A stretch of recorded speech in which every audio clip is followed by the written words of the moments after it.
فيصل يا لبيك. تزوجت على البث. نعم. وصملت. نعم. واول واحد يسويها على البث انا. ويا اخي شكرا. شلون؟ انا يسموني تدري ايش؟ طيب السؤال صدق معليش اسمح لي. متزوج انت؟ لا. ما تزوجت؟ لا. طيب كيف تقول ابغى لبنتي؟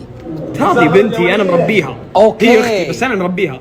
بيني وبينها 22 سنه. انت ما تزوجت الحين؟ ما تزوجت. اول زوجه لك تاخذها نعم. بكره. نعم. صملت؟ اتملك بكره. واخي شلون طيب؟ يا اخوك انا خلاص كبرت سن زواج انا. صامل؟ نعم. طيب تملك عليها مثلا بكره وبعد الزواج بعد البرنامج خلاص. ايه الزواج يعني 6 شهور 7 شهور قدام. يا سلام. لكن الحين ملكه.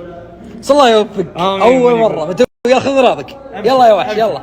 اقسم بالله ما استهبل، فهد ريان قرر يتزوج بعد والله.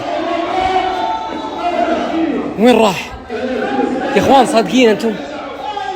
والله تزوج. ايه خلاص بيتزوج. شلون؟ اثنين اليوم كلهم.